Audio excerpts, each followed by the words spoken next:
Hello, this is Mark Sobowitz with the Clarion Voice. Thank you for being with us today, and we are pleased to have Kim Donaldson of Out of the Mire Ministries with us, and we're going to discuss about prophecy. Kim, thank you very much for being here. We appreciate it. Thank you. First of all, I wanted to find out how important is prophecy to a believer? Well, I believe prophecy to a believer is very important. If you're wanting confirmation on something, like you think you're hearing something from the Lord and you kind of aren't really sure, sometimes a prophetic word comes in and brings clarity that you needed. It's confirmation to something you needed to be hearing. It's also, sometimes a word can just change everything in someone's life, hearing what God has called you to be, your identity. And I think it's both ways, being the believer that receives them and being the believer that speaks them. I see. So what is the value actually of having a prophetic gift? I mean, to a person that has a desire to either receive or give. Well, I think everybody can prophesy. Everybody that can hear God's voice can prophesy. As part of it is just learning how to hear His voice. But the importance for me is even my friends and I will go out to lunch and we'll ask the Lord, okay, who do you want us to speak to? And we all get different people and we all go to them. And a lot of them are non-believers, but it will all of a sudden, they are starting to wonder, how did you know something about me?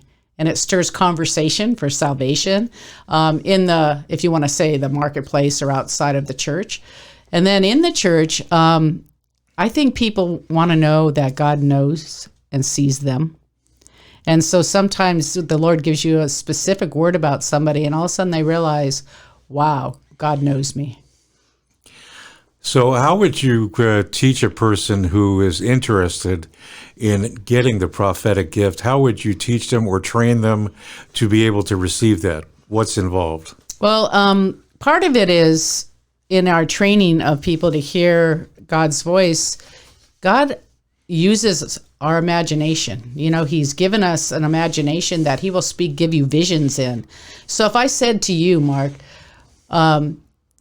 man, you're going to be making an ice cream sundae, and you're going to have all these different flavors of ice cream in it, and you're already picturing in your mind, right, what this ice cream sundae is going to look like. Well, see, that's the area where God will give you vision in, because you can see in your imagination. So He'll give you visions of things for people's life. For instance, so we do training in that because people can hear. So sometimes you hear Him speak.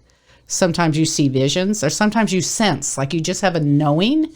And so we do practices, and the more you practice, the more you understand what you're hearing, seeing, and senses.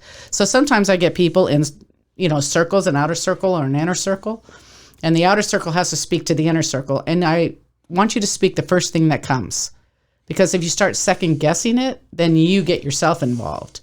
But if you start with what you get right away, then God will start filling your voice and filling the vision or filling. So the more you practice, the more you hear, the more you see, the more you sense. It's just part of.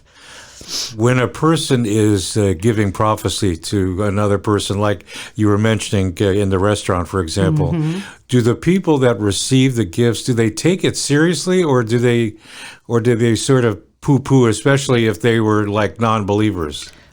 Well, lots of times they'll ask if you're a psychic. Because a non-believer, that's the world, right, that they kind of believe in.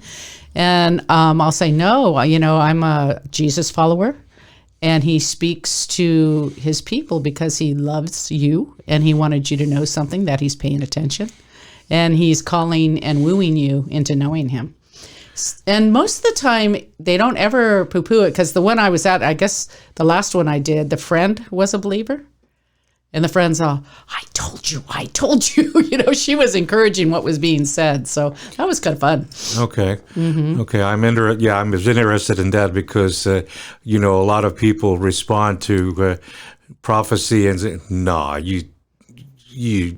that's not, come on. I mean, that kind of, reaction.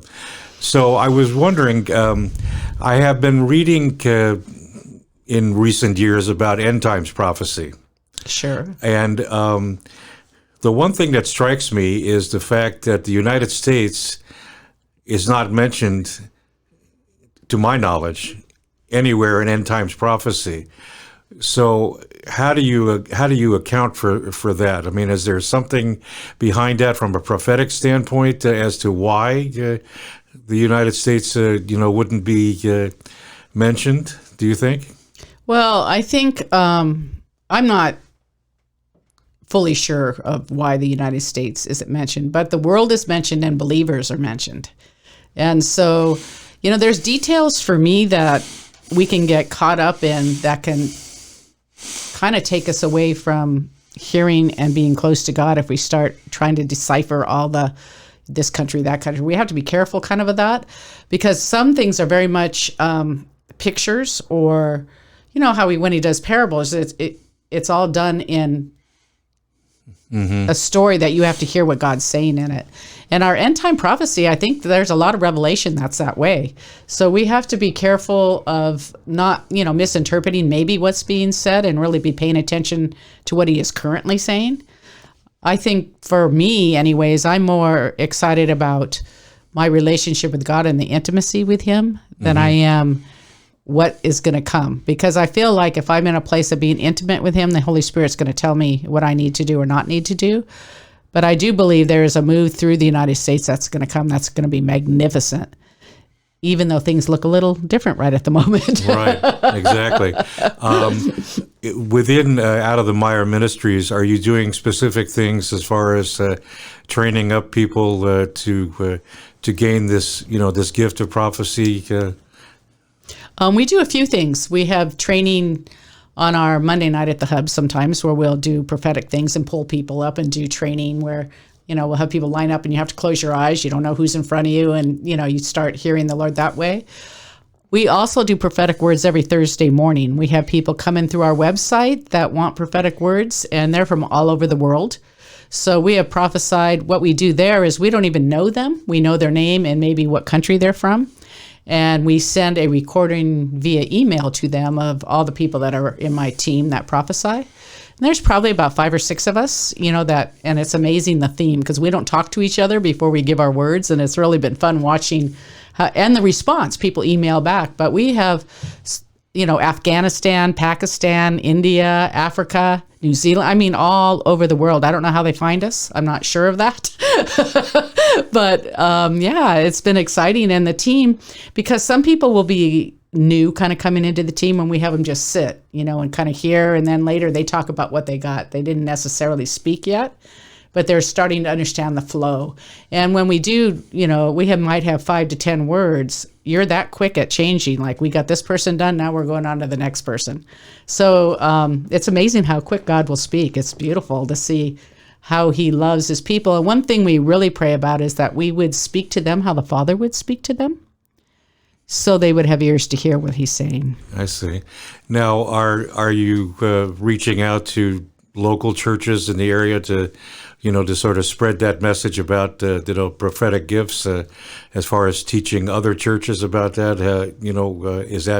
Is that part of the process? Well, we've done prophetic training, a conference before, and people have come from other churches. We have just recently, started our space that's a little bigger, so we can do that. We couldn't do it out of our office, obviously. It was a little small.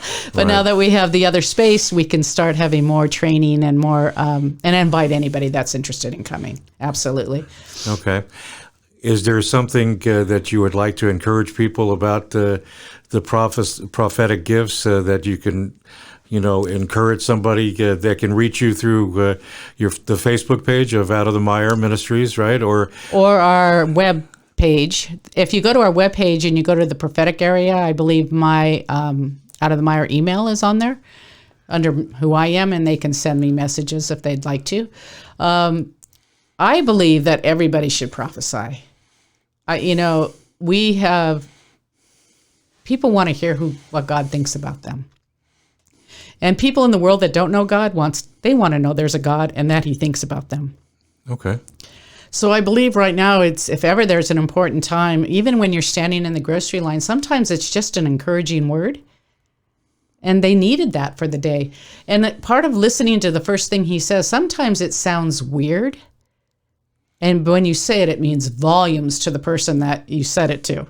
So sometimes we can't judge always what we're hearing, because if you're asking the Lord to speak, part of that is being obedient to speak exactly what he's saying, even if it doesn't sound quite right, because it's changed the life of somebody. I had a friend who was scared to death of people. I mean, she ended up being quite prophetic and very well known later on in life, but she was afraid of people. And she goes, Lord, if you're seeing me, have someone just say they see a flower, and the flower be a daisy or something. Sure enough, she gets this prophetic word, and someone goes, I don't know, I just see a daisy. Changed her world. Wow. Changed her world. That's fantastic. Well, thank you, Kim. I appreciate you being here with us. That's a Clarion Voice. And of course, again, if you're interested in learning more about the prophetic gifts, you can contact Kim through their Facebook page of Out of the Mire Ministries, as well as the website for Out of the Mire Ministries. And if you like this video, please share it with someone and like and subscribe. And until next time, this is Mark Sobowitz with a Clarion Voice.